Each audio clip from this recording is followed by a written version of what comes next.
Welcome to the Flight Club Podcast, a woman's guide to leaning out. We give you a behind-the-scenes look at business launch and growth through the stories of successful female entrepreneurs.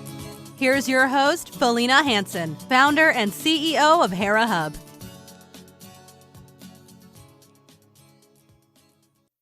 Hello and welcome. I'm excited to share my conversation today with Rachel Steidl. She is the owner of My Financial Fluency, which is a personal finance coaching, counseling, and education company. She worked, and has a ton of experience in mental health. She worked there for over 8 years before she decided to start pursuing this world of personal finance and then bring that into her own business. Her female-focused business believes every woman should be financially empowered and live their most authentic life. She helps her clients learn the personal finance skills to help them build confidence and really live the life they want to live. So welcome to the show today, Rachel. Thank you. Thanks for having me. Absolutely. Well, I'm really looking forward. You have a really interesting background, so I'm really looking forward to, learning about your career path here. Take us back. Where'd you go to school? Why did you choose to study what you chose? And then, walk us along your path. Okay, yeah. So I'm from Wisconsin originally, and I went to school at the University of Wisconsin for my undergrad and actually eventually my master's. And where I decided after I went to college, when I had personal and family experience with mental illness, and I kind of realized I kind of seen the system and the difficulties in it and wanted to help make that change. So I decided at that time I was going to devote my career to mental health and improving the system. So I got my bachelor's in psychology, and then I went about for a few years outside of college working, in administrative and direct care, mental health and substance use organizations. So that I really enjoyed that at the time, and that was one of my passions and still is. And then I went on and decided to get my master's in public health to kind of do more services and systems change. So that was my kind of beginning college journey to kind of the professional life that I have now or had. Yeah. Important work. Oh my goodness. I mean, so much, to learn. We have so much to do, not only in the US, of course, but globally to support mental health. And especially at the point at which we're recording this podcast, we're just starting to see some of the effects of mental health in lockdown, for the last 3 months. And I know you're there in Washington, D.C. I know D.C. is trailing a little bit behind some of the rest of the country as far as reopening. I want to jump to that because it's so timely right now. And even if someone's listening to this a year from now, I think we'll all reflect back on this time and I'm sure learn a lot. What are you seeing? And I know you've now launched your own business in the middle of a pandemic, which is congratulations to you for making that jump. But just on a personal note, what are you seeing right now, Rachel, in the mental health space around what's been happening? Yeah, I mean, what I've been seeing is, and when I worked in the federal government, that was my last job around mental health, we looked a lot at trauma. And I feel that is kind of what's coming to the forefront. People are really expressing the trauma they've experienced, if they are a person of color in particular, or somebody who identifies as African American or Black, that the trauma and how that weighs on them and their mental health and physical health as well. And so I feel like that's what's coming up, is that we can't ignore the traumas that people experience and how we have to heal from those. So it's an interesting time, and I do think that we will continue to see more talk about trauma and, healing people, and just not just healing individuals, but healing communities. Mm-hmm. Yeah, absolutely. A lot happening in the world as we have this conversation, even well beyond COVID. So thank you for the important work that you've done and you continue to do. Talk to us about it. I'm gonna pull us back into your history here. Continue on your career path, and how did you end up, working for the federal government? Yeah, so once I got my master's, I had kind of been at a crossroads where I had a part-time job working for kind of remotely for a nonprofit, but I didn't have a full-time job. And within the Department of Health and Human Services, within the federal government, there's a sub-agency geared just specifically towards substance use and mental health, and they had internships. And so I decided to apply to see what I could learn more as I continued on my job search, and I ended up as an intern, and I learned a lot there in terms of how it works, how it works from the federal government perspective on mental health, which I had only done more from the other side, direct care and things like that. And then it got to a point where I was encouraged to apply for a position within my agency because they were impressed by my work and all of that.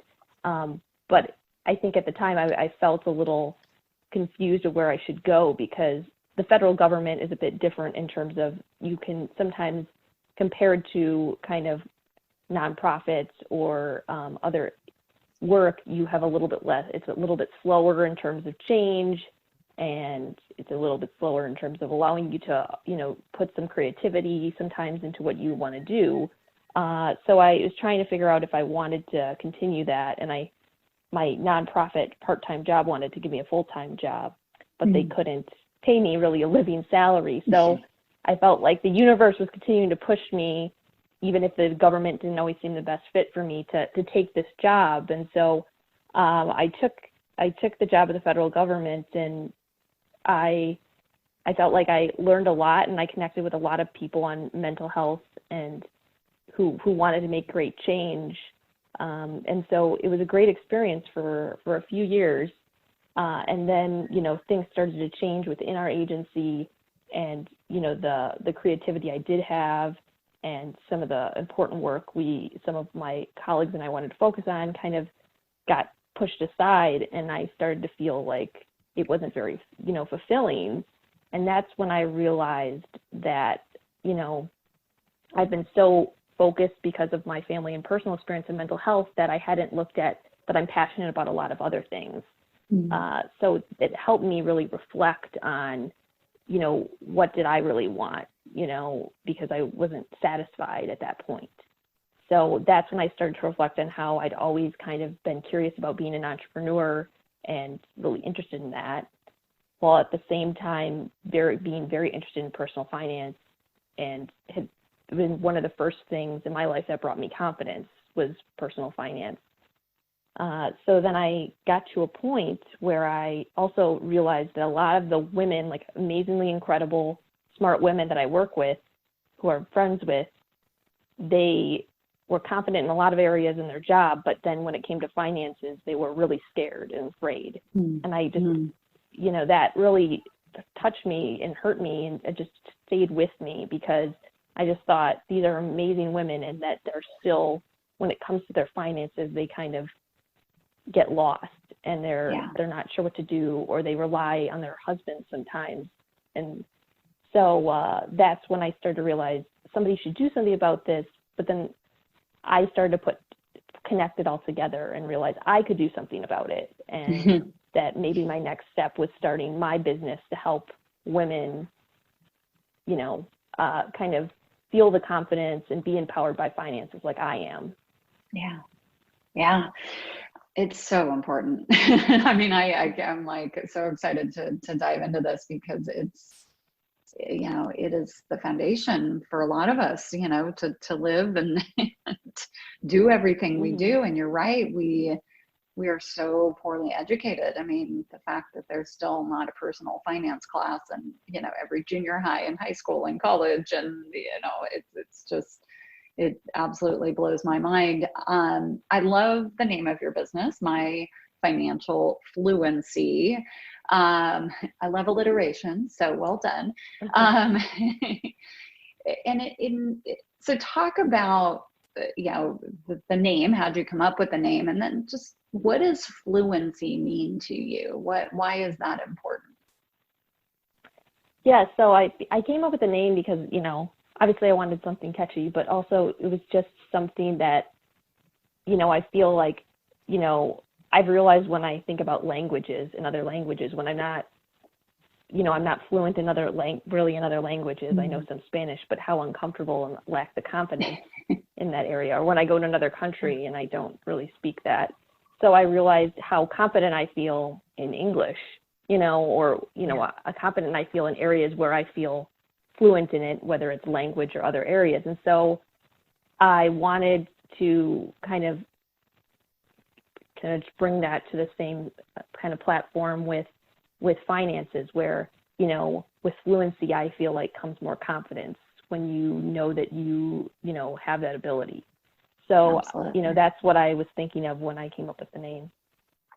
I love it. So you recently launched your business. Again, congratulations. I want to pause on that decision, Rachel, because I'm sure there was, you alluded to it a bit, the decision to go out on your own. You've been thinking about it for quite some time, becoming an entrepreneur. Was there any tension when you, finally made the decision, to leave what I'm sure some would say is a very good, stable job to launch your business in the middle of a pandemic, nonetheless? Yep.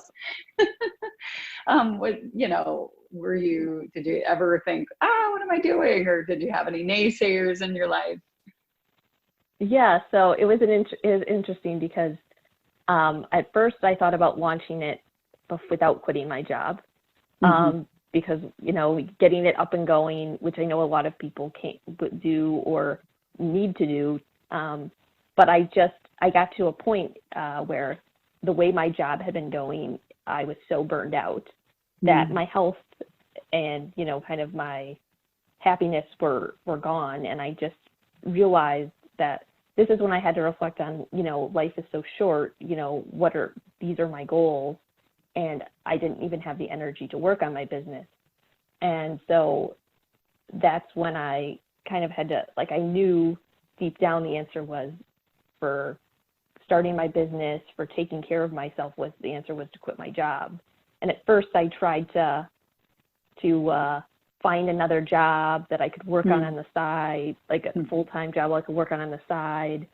But it wasn't working out, and it felt kind of similar to a few years ago when I felt pushed into kind of joining the federal government, to that the universe was trying to push me in that direction. I started feeling like the answer was right in front of me, that I really just needed to lead for myself. And so that I could fully devote my time to my goals. And it was terrifying because as somebody who's into finance, I don't like the idea of money not coming in right away. But I looked at my finances, and because I'm so focused on that, I saw that, okay, the fear I had about the fears that come up are what am I going to do? Could I run out of money? All those things. And then I realized, well, look at my finances. I have more than enough money saved up that I can go over a year if I didn't have any money coming in. And so that security was what made me feel as scary as it was, that I could take that leap. And I realized also that that's what I want for other women, is to be in that position where they have the money so that they have options, so they don't have to feel like they're stuck. So most people supported me, but I think once I quit right before the pandemic really started to get going. in the US, but then I got offers to come back after the pandemic hit to my old job. And, like for a second, that sounded really appealing, but I just knew that I was already changed and already felt more myself being an entrepreneur. So I knew I couldn't go back. Yay, you came over. We're glad to have Yeah. you. How did you find Hera Hub DC? Well, it's funny because I've lived about 2 blocks from Hera Hub DC for about 4 years now. And I didn't really think much of it when I walked past it. But then when I started thinking about how I needed to leave my job, I just thought, well, why not check out online what they have to offer? Just thinking it was a co-working space, maybe it would help me when I quit my job, have a motivating space. And then I went on the website and realized they had a lot more kind of support and services. And I thought for somebody who's new to being an entrepreneur, this would be really helpful. So they actually had a launch program that just started like the day before I had checked them out. And I thought that might be a really good start as I was about to leave my job, but I hadn't yet, I'd put in my notice, but then I really needed to, I felt like start working on it, even though I hadn't yet left my job. So I called Julia and she let me join the class late. And, I've been a part kind of ever since because it's just been so helpful kind of in my journey to have Julia and some of the other women guide me and just provide me with support and kind of being my cheerleaders. Absolutely. It's so important, especially at the beginning, to not feel isolated and alone in what you're doing because, and I'm sure you didn't have this, Rachel, but I meet some women who, start to question themselves and, start to feel this, imposter syndrome coming on throughout the launch or even the growth of their business. And so surrounding yourself with like-minded people is so incredibly important. Yeah, definitely. Awesome. Well, I'm on your website right now. It's beautiful. You've done such a nice job building everything out. So the website is myfinancialfluency.com. Let's talk about your services. I see that you also have a online course that you're working on, you're developing. You do consults. So talk about how you work.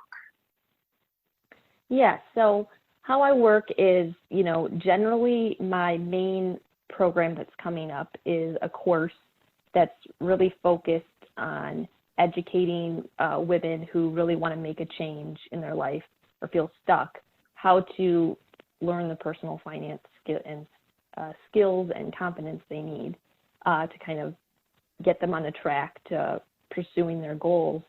So basically, most people would sign up for my course to learn kind of these basics and how to kind of take the steps they need from learning about, basic things like budgeting, taxes, retirement, all these topics, but then also how to take the specific steps to, get in a position like me if you want to quit your job or make maneuvers that cost, that would force you to, be in a really good financial situation.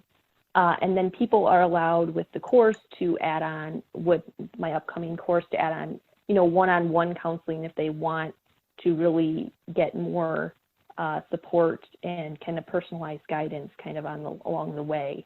In addition, I offer kind of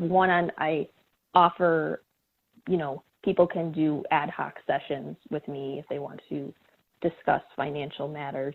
And then people are always, if they don't want to take the course or if they want to do something different, they can always contact me and we can see if we can set up something else personalized, just one-on-one counseling or things like that. That's great. So I want to talk about the difference. I know you are a certified financial education instructor, and I want to talk about the differences between that program and a certified financial planner and I want to pepper this conversation with a thought too. I see a move away from, the sort of blind, hey, Joe Blow, you're a certified financial planner. Here's my pile of money. Figure out what to do with it. Invest it for me. Keep an eye on it for me, whether it's a 401k or a SEP or whatever. It's all about the transaction and the vehicle, and like basically paying somebody to look at it on your behalf so you can, no offense, I'm being dramatic here, but kind of stick your head in the sand a little bit. Yeah.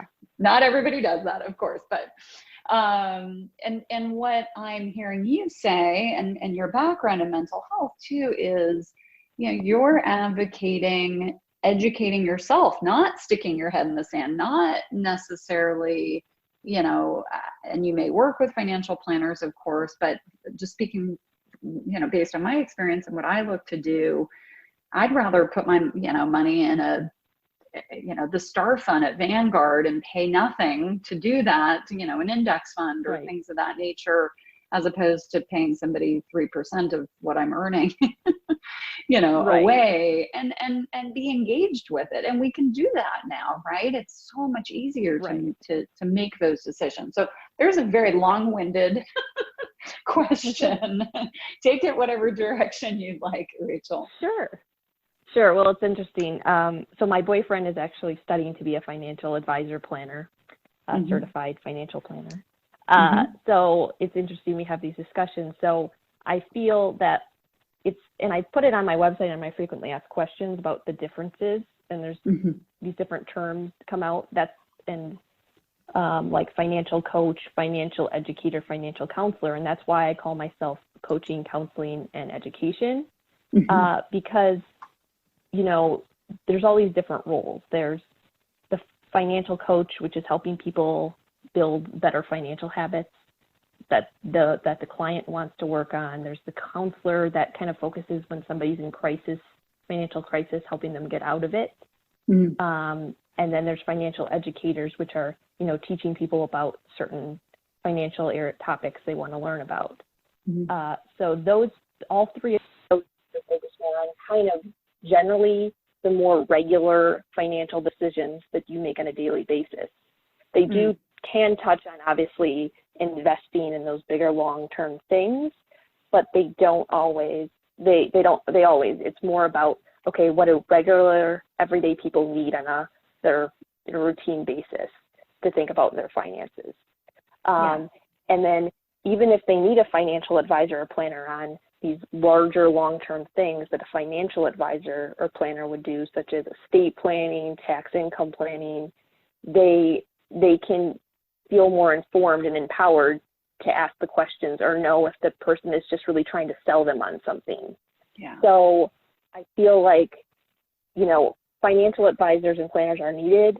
And I think they're kind of more well-known in the field at helping people. But I think where I'm hoping to head in the direction is that people need more education so that they can help themselves on a regular basis.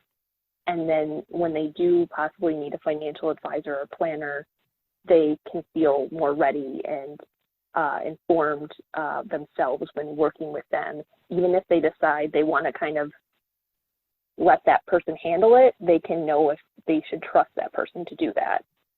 Yeah, makes sense. Yeah, and I'm on that FAQ section now, and it looks great. I mean, it really, you've laid it out really well, and it's really, really helpful. Because I personally hadn't looked at the kind of differences or realized that there were differences in these different categories. So really, really helpful. Well, Rachel, I know you're developing this e-course. What are some of the other things that you're excited about here in the rest of 2020? Yeah, so I'm actually launching, because, everything going on, and I've been reading some articles about how women are really bearing the brunt financially and things like that with the coronavirus. I'm launching a free Facebook group where I put on a webinar. I'm putting on a webinar series in the next coming weeks. I'm not sure when this will air, but I'm sure I will try to keep those webinars up on the group. where it kind of helping people get in that financial position, or not the financial position, but the start of how they can begin to approach a financial situation, their finances and their goals. So it's called the Empowerment Money Method, and it's going to focus on goal setting, how do you build that money mindset, kind of building a financial routine, and some basic financial topics that people can get started working on their own. So I just really wanted to do something to help people kind of start to see, what they could do, especially if they're in a difficult financial situation right now. Absolutely. That's great. Wonderful. Well, your site looks awesome. I'm so excited for you, Rachel. This is really, really going to impact so many people, and something that is so, so needed.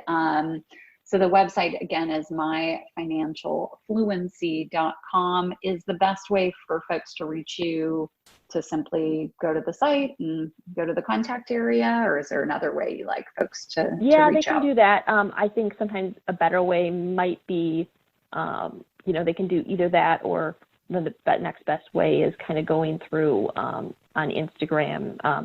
My handle is the same, My Financial Fluency. And they can, message me there as well. Great. Awesome. Thank you so much for your time, Rachel. I really appreciate it. Thanks for having me. Thank you for joining this week's episode of Flight Club, sponsored by Hera Hub. We look forward to sharing more success stories with you soon.